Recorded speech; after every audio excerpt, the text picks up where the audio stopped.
अपराजिता। राधा वल्लभ शेर। राधा वल्लभ शेरवंश। राधे राधे महाराज जी, आपके चरणों में कोटि कोटि प्रणाम। महाराज जी, मुझे भगवान ने मनुष्य का शरीर दिया और सब अच्छी व्यवस्थाएं दी, परंतु जीवन में लगातार मिल रही असफलताओं से मेरा आत्मविश्वास टूट गया है, जिससे अकर्मण्यता और उदासीनता रहती है। जीवन पूरी तरह से दिशाहीन लगता है। ऐसा हम मान ही नहीं सकते कि किसी के जीवन में 100% असफलता ही असफलता है, नहीं मान सकते। क्योंकि दिन है तो रात आएगी, रात है तो दिन आएगा, ऐसा हम नहीं मान सकते। आपके जीवन में सफलता और असफलता दोनों का चक्र चलता है, दोनों सबके जीवन में आते हैं। हाँ, आपकी मांगे इतनी बड़ी हैं कि उनकी पूर्ति करने के लिए आपके पास कर्म सामग्री नहीं है, इसलिए आत्मविश्वास आपका टूट रहा है। अब आप हीरा का हार पहनना चाहो, जेब में 100 रुपया है और आप फिर भगवान को कोसो और अपने को कोसो, तो नहीं। अगर 100 रुपया है तो आप 100 रुपये की ही कामना कीजिए, 100 रुपये की वस्तु की तो आपको परेशानी नहीं होगी। ऐसे ही आपका प्रारब्ध कर्म आया है, अब आप उसके अनुसार चलेंगे तो ठीक है, और उससे ज्यादा मांग करेंगे तो उसकी पूर्ति होगी नहीं। तो आप चाहे भगवान को कोसो चाहे अपने को कोसो, उससे कोई लाभ होने वाला है नहीं। इसीलिए विवेक की जरूरत है, ज्ञान की जरूरत है। क्या आप असफलता समझते हैं? आपको बोलना सिखाया, आपके कान हैं, कितनी सामग्री आपको भगवान ने दी, सफलता ही सफलता है। और आप हमको कोई ऐसे तो दिखाई नहीं दे रहे कि आप फटे पुराने कपड़े पहने, किसका प्रश्न है? हाँ, तो आप भगवान को या अपने को क्यों निराश शब्दों में ला रहे हैं? आप आगे से आगे कामनाएं, आवश्यकताएं सबकी भगवान पूर्ण कर रहे हैं कर्म के अनुसार। आपको जो अत्यंत आवश्यक है वो भगवान पूर्ण कर रहे हैं। वायु फ्री, अभी बीमार हो जाओ, ऑक्सीजन लगवा, पैसा लगेगा, फ्री ऑक्सीजन भगवान दे रहे हैं। जल दे रहे हैं, पृथ्वी दे रहे हैं, आकाश दे रहे हैं, बुद्धि कहां देखो, आंख कितनी सुंदर हम सब देख सकते। किसी किसी की आंख नहीं, थोड़ी देर सोचो उसका कैसा जीवन होगा। कोई बोल नहीं पा रहा, कोई सुन नहीं पा रहा, कोई तीनों से रहित है, ना बोल पा रहा ना सुन पा रहा, अब उसका जीवन कैसा है? आप कभी भगवान को धन्यवाद दीजिए कि आपको कितना सुंदर जीवन दिया है और आप खा पी रहे हैं। आपने कभी वो गरीबी देखी है जिसके लिए आप कोसने के शब्द में बोले? वो गरीबी देखी है? आप तो बहुत ऐसा लग रहे हैं कि अच्छे घर से हैं, तो आप ऐसा क्यों बोले? नहीं, आप ऐसा बोले क्यों? आपने अपनी वासना को इतना क्यों बढ़ा दिया? आप ऐसी इच्छाएं क्यों कर रहे हैं कि जो आपके पास पावर नहीं है उससे ज्यादा आप कर रहे हैं? आप नाम जप कीजिए, आप तपस्या बढ़ाइए, आप सत्कर्म बढ़ाइए, उसके अनुसार आपको लाभ मिलेगा। यहां संसार में कुछ फ्री नहीं है। अगर कोई राष्ट्रपति बनी बैठी तो तपस्या की है, कोई यहां फ्री नहीं है। अगर कोई अरबों रुपया में खेल रहा है तो उसने दान किया है, पुण्य किया है, तपस्या की तो है। अब पाप कर रहा है तो उसका परिणाम आएगा, सब नष्ट होगा। लेकिन पूर्व में उसने किया है, उसका फल उसको मिल रहा है। यहाँ यहाँ एक पैसा भी फ्री नहीं है, हमारे कर्म के अनुसार ही हमें मिलता है, हमारे कर्म के अनुसार ही जाता है। अब वर्तमान में तुम्हारी खेती क्या है? ये तो तुम्हारी पूर्व की खेती है। अब वर्तमान में आप क्या कर रहे हैं? महाराज जी, वर्तमान में खेती सब चीजों की वजह से मतलब कोई भी काम शुरू करो उसमें मुझे उत्सुकता नहीं है। नहीं नहीं, यही गलती कर रहे हो। पूर्व की खेती तो बिगड़ी हुई थी हमारी, अब पूर्व को लेकर वर्तमान की बिगाड़ दे तो मूर्खता ही है ना।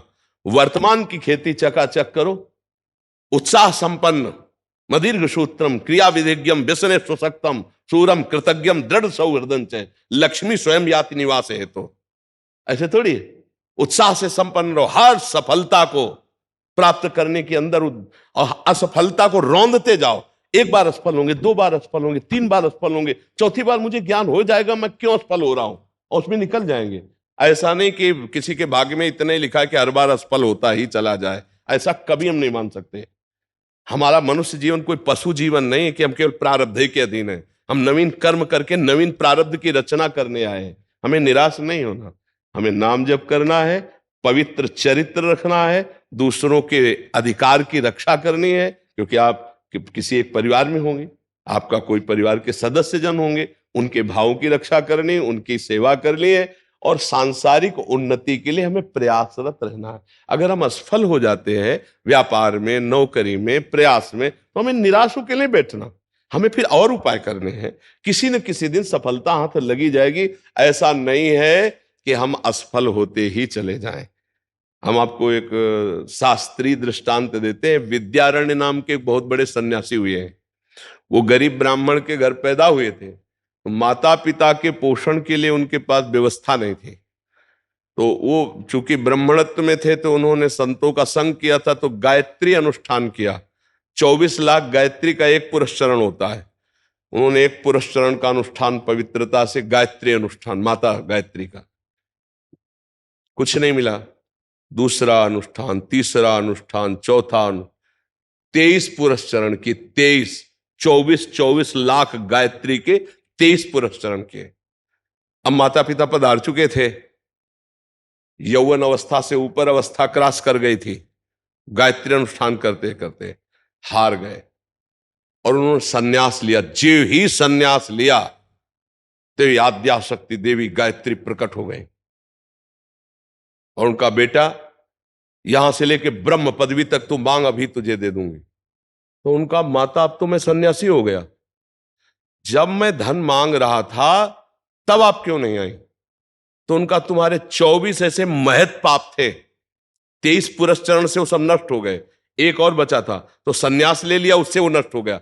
अब तुम देवराज इंद्र पद का, कुबेर का खजाना मांगो तो मैं दे दूंगी। बोले अब सन्यासी हो गया, मुझे इसकी जरूरत नहीं है। तो इससे हमको ये मिला कि जब तक हमारे पूर्व के पाप हैं तो वो हमको उन्नति में बाधा डालते हैं, हमारा प्रयास असफल हो जाता है। तो हमको साथ में भजन ही करना है, भजन भी करना है। हमें इसीलिए कहते हैं राधा राधा राधा राधा, कृष्ण कृष्ण हरि हरि, राम राम। जो नाम तुम्हें प्रिय हो भगवान नाम, वो नाम जप करो, क्योंकि वो नाम तुम्हारे उन पापों को नष्ट करेगा। 24 पुरस्चरण मतलब एक तरह से हुए, 23 पुरस्चरण एक सन्यास, तब वो निष्पाप हुए। तो अपने लोगों के पास कितना होगा पाप? 4 माला जपे, काम नहीं बना तो अश्रद्धा हो गई। सोचा, ऐसा नहीं होता। वो 4 माला फ्री नहीं जाएगा, वो 23 पुरस्चरण फ्री नहीं गए। 24वां सन्यास लेते ही माता जी साक्षात प्रकट हो गए, कहा आप जो मांगो। तो उन्होंने कहा, बहुत बड़े महापुरुष हुए हैं विद्यारण सन्यासी जी, उनके बड़े बड़े ग्रंथ हैं, बहुत उच्च कोटि के महापुरुष हुए। तो हमारी ये प्रार्थना है, असफलता में हमको निराश नहीं होना, हमें रौंदना है इस असफलता को। हम मनुष्य देह प्राप्त करके भगवद अंश है, हम कोई पशु नहीं है कि हम असफलता में बस झुक गए, उत्साहहीन हो गए, भगवान से अश्रद्धा हो गई, जीने से अश्रद्धा हो गई और क्रियाओं से अश्रद्धा हो गए। ऐसा नहीं, हर बार हम लड़ेंगे, एक बार विजयी होंगे। जीवन में एक बार तो हम विजयी होंगे, हम परास्त करेंगे। 2 साधन चलना चाहिए, एक आंतरिक नाम जप और एक बाह्य प्रयास, तो हम सफल हो जाएंगे, बिल्कुल सफल। अर्जुन जी से यही भगवान कह रहे हैं, मैं तुम्हारे साथ हूं। मामनुस्मर युद्ध च, मेरा स्मरण और युद्ध कर। युद्ध माने कर्तव्य कर्म, अपने कर्तव्य में लगे रहो और मेरा स्मरण करो। स्मरण क्या करेगा? पाप को नष्ट करेगा। कर्तव्य क्या करेगा? आगे की उन्नति का रास्ता खोल देगा। अब हम लोग सही पूछो तो धर्म का आश्रय नहीं लेते, भजन का आश्रय नहीं लेते और मनमानी आचरण करते हैं।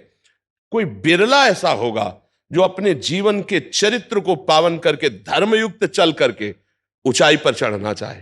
नहीं तो ऊंचाई पे चढ़ना चाहता है, लेकिन जहां से ऊंचाई बनती है उसे खो देता है, तो वो ऊंचाई कुछ दिन के बाद उसकी मिट्टी पलित हो जाती है। ये हमारी बात ध्यान रखना। धर्म के बिना आज तक कोई ऊंचाई पर नहीं चढ़ पाया है। ऊंचाई पर चढ़ने के लिए चरित्र पावन और आपका विचार और उत्साह पावन। अगर चरित्रहीन जीवन रहा तो कुछ भी रुपया इकट्ठा कर लो, तुम्हें शांति नहीं मिलेगी। कुछ भी कर लो, शांति नहीं मिलने वाली। ये हमारा धर्म प्रधान देश है, ऐसा नहीं रहा है। और अब जो है ये नवीन पीढ़ी, इस बात, धर्म क्या है किस, इससे कोई मतलब नहीं रह गया। चरित्र क्या है, इससे कोई मतलब नहीं रह गया। अब आप जैसे कहो कि ऐसा कैसे कह सकते हो चरित्र नहीं, तो आप हमें बताओ, आज इस लड़के से बॉयफ्रेंड गर्लफ्रेंड वाला जो संबंध चलता है, फिर इसके बाद एक शब्द आया है ब्रेकअप, फिर आया नवीन बॉयफ्रेंड, फिर आया है ब्रेकअप, फिर आया नवीन। अब जो हंसी में उनसे बात पूछो तो बोले 9 गर्लफ्रेंड, 10वीं, वो 10। इसको आप क्या कहेंगे? ये क्या हो रहा है हमारे समाज में? इसको क्या कहा जा रहा है? इसको बॉयफ्रेंड गर्लफ्रेंड को कुछ दिमाग में नहीं रखा जा रहा है, लेकिन अपवित्रता का संचार हो रहा है कि नहीं हो रहा? देह अपवित्र, मन अपवित्र, विचार अपवित्र, चरित्र अपवित्र नहीं है। हम मानते हैं दोस्ती करो, मानते हैं, लेकिन एक को स्वीकार करो और माता पिता की सहमति से पाणी ग्रहण करके फिर गृहस्थी धर्म का, तो वो पवित्र जीवन हो जाएगा। हम इस पक्ष में नहीं जाते हम इस पक्ष में, आज का जैसा समय है, अगर आपको दोस्ती भी करनी है तो एक से करो, खूब पहले परिचय बना लो, फिर एक से करो, और फिर दोनों माता पिता की शरण में हो कि हम लोगों ने दोस्ती की, यदि आपका अनुमति हो, आपका आदेश हो, और आजीवन फिर ब्याह करके घर गृहस्थी। ये कौन सा चरित्र है? हम दोस्ती के लिए नहीं रोकते, करो दोस्ती। शास्त्रों में सब वर्णन आया है, पिता ने छूट दे दी, आप वर स्वयंवर क्या है, स्वयंवरो, स्वयंवर का वर्ण करो, वर्ण कर लिया। माता पिता को भी चाहिए कि ज्यादा उसमें न पड़े, अपने बच्चों के सुख में सुखी रहना सीखें, बच्चों को जिसमें सुख मिले, पर आज के बच्चे इन बातों को बहुत हल्के में ले रहे हैं, समझ नहीं रहे। तो उससे क्या हो रहा है, बच्चों की प्रवृत्तियां बिगड़ गई। अब वही बच्चे जब वर वरेंगे ना, तो वो ब्रेकअप वाला अभ्यास वहां भी आ जाएगा। तो ना वो पति पत्नी से आजीवन भाव रख पाएगा, ना वो पत्नी पति से आजीवन भाव रख पाएगा, और दोनों के जीवन व्यर्थ हो जाएंगे। इसलिए हमें लगता है कि अगर चरित्र पावन रखा जाए और हम धर्म पूर्वक चले, नाम जप करते हुए, और अपने कर्तव्य का पालन करें, तो उत्साहहीनता कभी नहीं आएगी, असफलता में भी उत्साहहीनता नहीं आएगी। हम सफलता को एक दिन चूमेंगे, एक दिन उसको प्राप्त करेंगे। हमारी बात को अच्छे से समझ लीजिएगा। प्रश्न तो आपका है, लेकिन लगभग प्रश्न ये सभी का है।